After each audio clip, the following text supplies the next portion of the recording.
Bem-vindo ao Conexão IA, o podcast onde tecnologia, finanças e geopolítica se encontram com humor e inteligência. Aqui, todo o conteúdo é criado 100% por inteligência artificial, trazendo debates, entrevistas e análises únicas sobre o mundo atual, o futuro e o passado. Ouça agora o episódio de hoje. E aí, galera? Preparados para mais um dia nesse paraíso tropical chamado Brasil? Enquanto a gente está aqui decidindo se coloca mais açúcar no cafezinho, a Venezuela. Bom, a Venezuela está vivendo um momento, digamos, explosivo. Caracas está parecendo um quartel, com militares para todo lado. É mesmo? O Maduro aumentou a segurança antes da posse, que é dia 10. Ah, tá, entendi. A gente sabe que o Edmundo González, que se diz o vencedor da eleição de 2024, prometeu voltar para a Venezuela no dia da posse do Maduro para assumir a presidência. Mas aumentar a segurança, sim, não é meio exagerado. Parece que o Maduro tá com medo, né?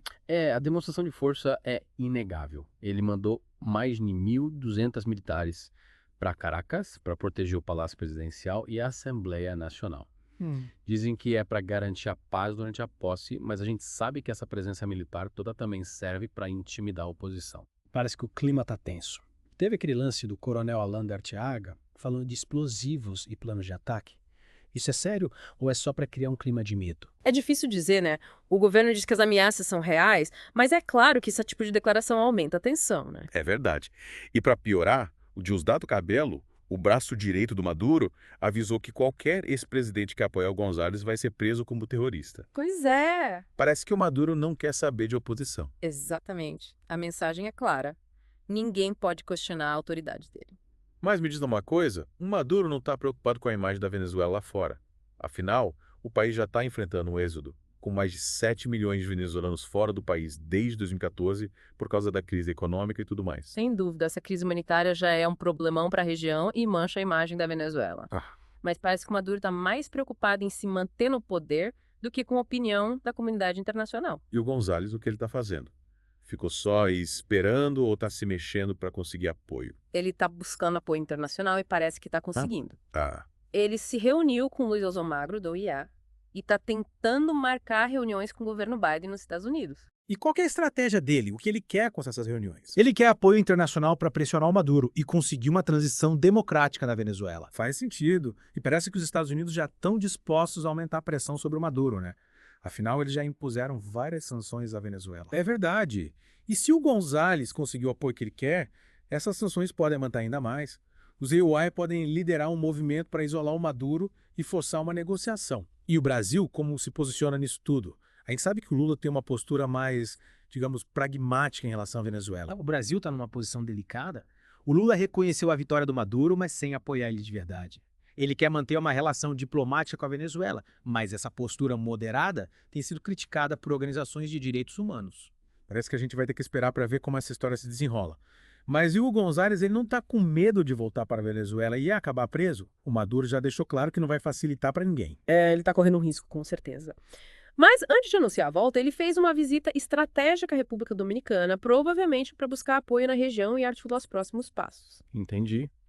E parece que ele tem o apoio de gente importante da oposição, como a Maria Corina Machado, que está chamando os venezuelanos para protestar no dia 9 de janeiro, um dia antes da posse do Maduro. Exato. A Maria Corina Machado é uma figura forte na oposição a Maduro, e a participação dela pode aumentar a pressão contra o governo. Mas o Maduro não vai ficar parado assistindo, né? Ele controla as forças de segurança, a justiça. É verdade. Parece que o jogo está desequilibrado. O Maduro tem muito poder na Venezuela. E essa eleição de 2024, que deu tanta confusão, a oposição diz que teve fraude e que tem provas de que o González venceu. Isso é verdade? A oposição diz que tem 25 mil atas eleitorais que provam a vitória do González, mas essas atas nunca foram divulgadas. O Centro Carter, que acompanhou a eleição, disse que ela foi antidemocrática e vários países não reconheceram o resultado. ou seja, a situação na Venezuela está mais complicada que nós, marinheiro. E para piorar, o Maduro está aprovando leis para censurar a oposição. É mesmo. Agora, quem apoiar as sanções internacionais contra a Venezuela pode pegar até 30 anos de prisão. Caramba. É mais um sinal de que o Maduro não quer ninguém questionando ele. E a gente volta com Conexão IA. A gente estava falando da tensão política na Venezuela, essa briga entre o Maduro e o González. Mas tem outro problema grave. A crise econômica que o país enfrenta há anos. Pois é. A gente vê nos noticiários a situação difícil do povo venezuelano, com falta de comida, remédios, inflação é de partir o coração. E não é de hoje, né? Parece que essa crise já está rolando há muito tempo. Exatamente. Essa crise econômica é um dos principais motivos do êxodo de mais de 7 milhões de venezuelanos desde 2014. Caramba, é muita gente. E para onde eles vão? Hum. Imagino que a vida de refugiado não seja fácil. É bem complicado. Muitos vão para Colômbia, Brasil, Peru, mas tem muita gente indo para outros países da América Latina, Europa, até Estados Unidos. É uma diáspora enorme, causa um impacto social e econômico gigantesco na região. E essa crise econômica, como começou? A Venezuela tem as maiores reservas de petróleo do mundo, né? Como um país com tanto petróleo pode chegar a esse ponto? E tem a pergunta que não quer calar, né? A Venezuela sempre dependeu muito do petróleo. Quando o preço do petróleo caiu lá por 2014, o país entrou em recessão. Mas essa é só a ponta do iceberg. Entendi. Mas se o problema é a dependência do petróleo, outros países produtores também deviam ter sofrido, né? O que aconteceu de diferente na Venezuela? Aí que entram outros fatores. A má gestão, a corrupção, as políticas socialistas do governo. Tudo isso acabou destruindo a economia. O governo interveio na economia de forma desastrosa, com controles de preços, nacionalizações de empresas. E o governo ainda culpa os Estados Unidos pelas sanções, né? Diz que as sanções impedem o país de se desenvolver. É verdade. O governo usa sanções como bode expiatório, mas a verdade é que a crise já existia antes das sanções. As sanções pioraram a situação, mas não são a causa principal. É como jogar sal na ferida. Então, se o Maduro saísse do poder e as sanções fossem suspensas, a economia se recuperaria. Ou já era. Não é tão simples. A economia venezuelana está destruída. Seria preciso um plano de recuperação muito bem feito, com investimentos, reformas, combate à corrupção. E o povo venezuelano, como está sobrevivendo? Muita gente depende da ajuda humanitária. Ronis, igrejas, muita gente faz bicos, vende coisas na rua. É uma luta diária para sobreviver. Que situação triste. Mas, voltando ao González, você acha que ele tem chance de assumir o poder? Ele tem apoio internacional, mas o Maduro parece ter o controle da situação. É difícil dizer. O González tem chances, mas o caminho é cheio de obstáculos. O Maduro controla as forças armadas, o judiciário, a mídia. E essa história da recompensa pela cabeça do González. Parece coisa de filme. O Maduro está desesperado. Ele sabe que o González é uma ameaça real e está disposto a tudo para se manter no poder. E você acha que o González vai voltar para a Venezuela? Ele está confiante. Mas é um risco enorme, né? Ele pode ser preso ou sofrer represália. E a coragem ele tem. Mas e se ele for preso? O que acontece? Aí a situação pode piorar. A comunidade internacional pode aumentar a pressão, as sanções podem aumentar, pode ter protestos. É imprevisível. Mas e a crise econômica? O que o Brasil pode fazer para ajudar? A gente tem uma fronteira enorme com a Venezuela e recebe muitos refugiados. O Brasil pode e deve ajudar. Podemos oferecer ajuda humanitária, pressionar o governo venezuelano, atuar como mediadores. O que mais te chamou a atenção nessa história toda? A coragem do povo venezuelano. Apesar de tudo, eles continuam lutando por um futuro melhor. Verdade.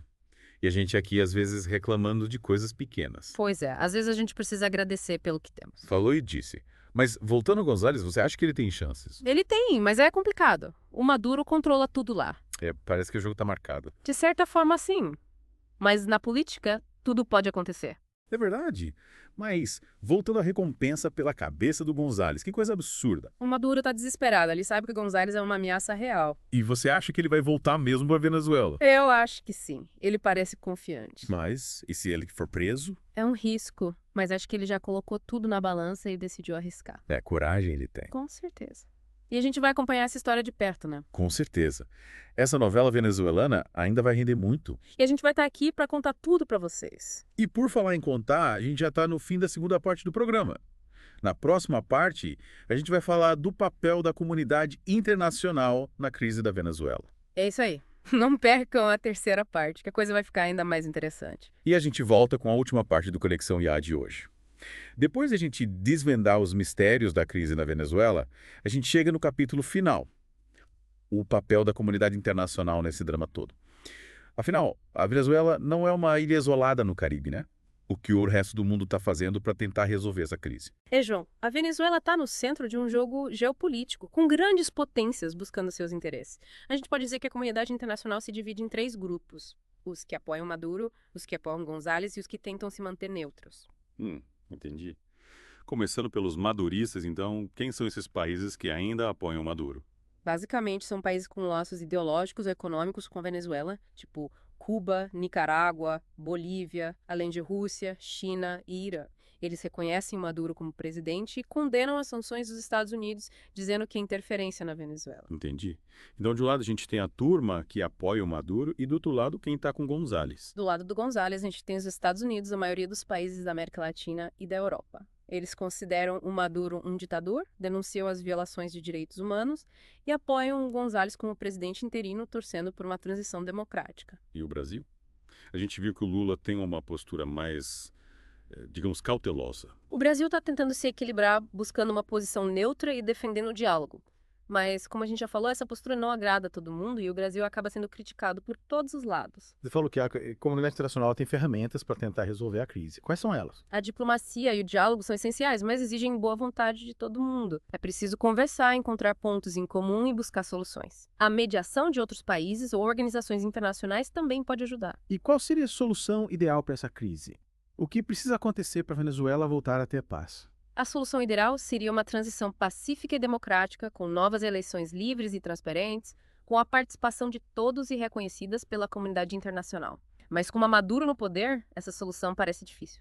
Parece que a gente está num beco sem saída. O que a comunidade internacional pode fazer? A comunidade internacional precisa aumentar a pressão sobre o Maduro usando todas as ferramentas. Sanções, isolamento diplomático, denúncias, apoio à oposição e à sociedade civil. E o Brasil? Qual o nosso papel? O Brasil pode ser fundamental na busca por uma solução pacífica. Podemos ser mediadores, ajudar os refugiados, liderar um movimento pela democracia na Venezuela. A crise na Venezuela é complexa e não tem solução fácil. Mas é importante a gente acompanhar, entender as perspectivas e torcer para que o povo venezuelano encontre a paz. E a gente aqui no Conexão IA vai continuar trazendo essas discussões para vocês. É isso aí.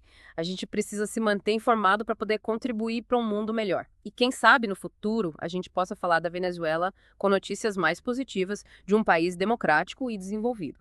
Fica aqui o nosso desejo de um futuro melhor para a Venezuela e para todos os venezuelanos. E a gente se despede por aqui, galera. Até a próxima. Tchau, tchau. Ligados à conexão, papo de inovação, Big Bet na missão e na discussão. Geopolítica, economia, tudo na mira, debate quente chama, inteligência conspira.